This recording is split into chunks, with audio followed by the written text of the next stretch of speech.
খাগড়াছড়ি জেলার দীঘিনালা উপজেলার যে থানা বাজারটি রয়েছে সেটিতে আমরা আজকে ঘুরে ঘুরে দেখব এখানে কি কি পাওয়া যায়। সেই সাত সকালে আমরা ঘুম থেকে উঠে সে বাজার উদ্দেশ্যে চলে আসলাম। ভিন্নধর্মী একটি সিম, এটি বাঙালি বাজারগুলোতেও দেখা যায়। বিশেষ করে এই সিমটি ভর্তার জন্য প্রসিদ্ধ একটি সিম। কেজি কত করে এগুলা?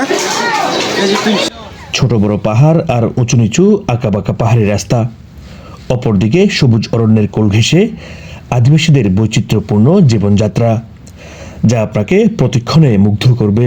খাগড়াছড়ির বুকে নৈসর্গিক সৌন্দর্য নিয়ে দাঁড়িয়ে থাকা পাহাড়ি রাস্তাটি দীঘিনালা উপজেলা যাওয়ার পথের। খাগড়াছড়ি জেলা সদর থেকে 21 কিলোমিটার দূরে দীঘিনালা উপজেলা। দীঘিনালা থানায় আমরা চলে আসলাম, সে আমাদের কাঙ্ক্ষিত স্থানে। ইসমাইল ভাইয়ের কল্যাণে দীঘিনালা থানার গেস্ট হাউসে রাত্রি যাপন করব আমি।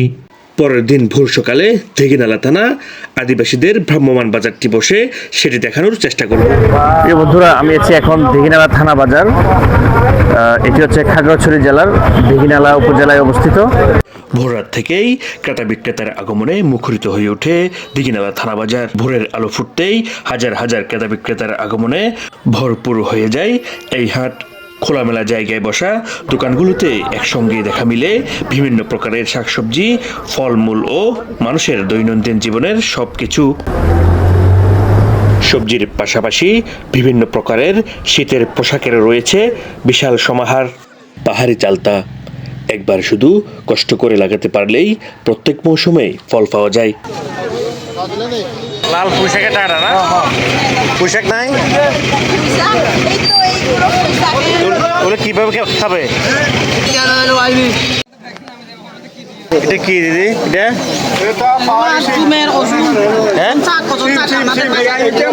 কি নাম?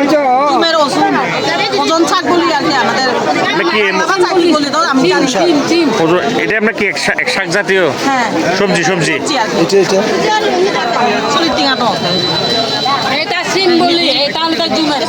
এটা এক জাতীয় সিম না? বস্তার ভিতরেই নিরাপদে রাখা হয় শুকুরের ছানাগুলি। বাতাস চলাচলের জন্য বস্তার মুখ আধা খোলা রেখে বিক্রি করতে নিয়ে আসেন বাজারে। বস্তার মুখ খুলতেই শুকুর ছানার ডাকে আশপাশের পরিবেশ থাকে সরগম। পাহাড়ি এই বাজারে এসে দেখা মিলে বিক্রেতারা বাঁশের ও বেতের তৈরি জিনিসপত্র প্রস্তুত করে বাজার বিক্রি করতে আনেন। এই অঞ্চলের অনেকেই বাঁশের জিনিসপত্র তৈরি ও বিক্রির সাথে জড়িত। কত করে একটা? একজন বিক্রেতা জানান, হাটবারে বেচা কেনা হলেও তেমন কোনো বেচা বিক্রি নেই। ওখানে জমি চাষ করছেন যে বাদাম?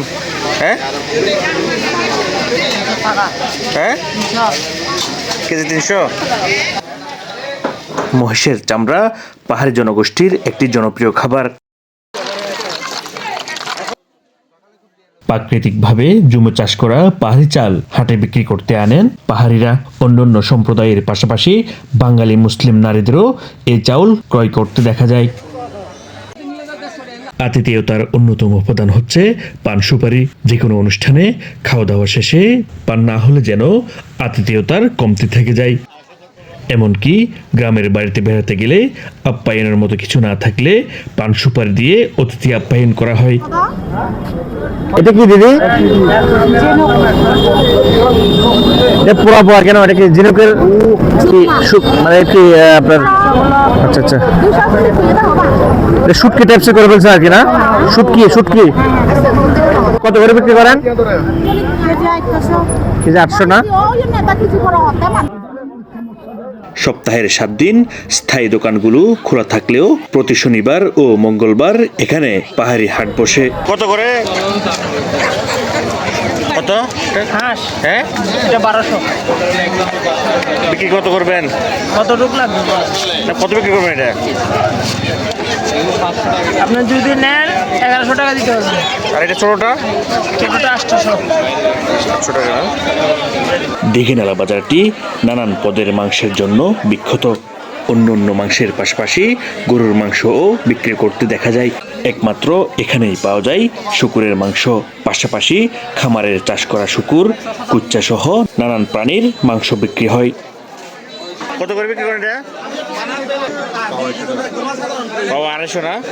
মাছ মাংসের পাশাপাশি বিক্রি হয় নাপ্পি। এটি পাহাড়িদের অন্যতম ঐতিহ্যবাহী খাবার। কাঁচা চিংড়ি রোদে শুকিয়ে এরপর গুঁড়ি করে পানি, লবণ ও অন্যান্য উপকরণ মিশিয়ে তৈরি করা হয় নাপ্পি। কেজি কত করে এগুলা? কেজি 300। আধা কেজি নেওয়া যাবে না চাইলে? আধা কেজি নিয়ে যাবো, এক পাওয়ার লয়ে যাবো। এক পাওয়া কত? এক পাওয়া আছে 75 টাকা। কি মাছ এগুলো? হ্যাঁ, বাইলে আছে, লাচও আছে। চাবলি এগুলো কি এগুলো কি সাগরের? নদীর? হ্যাঁ, কাপ্তাই লেকে।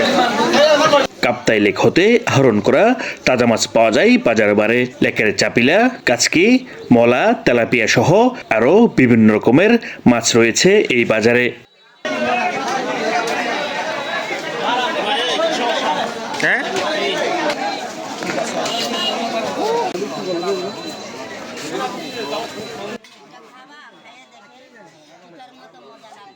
এটা কি নাম কি এটার? নাম আমিও জানি না। এর নাম কি এটা? এটা কি মাছ এটা? পিঠা কইছে না, কি নাম? নাম কি এটার? আমি জানি না, আমি ওর নাম জানি না। পিঠা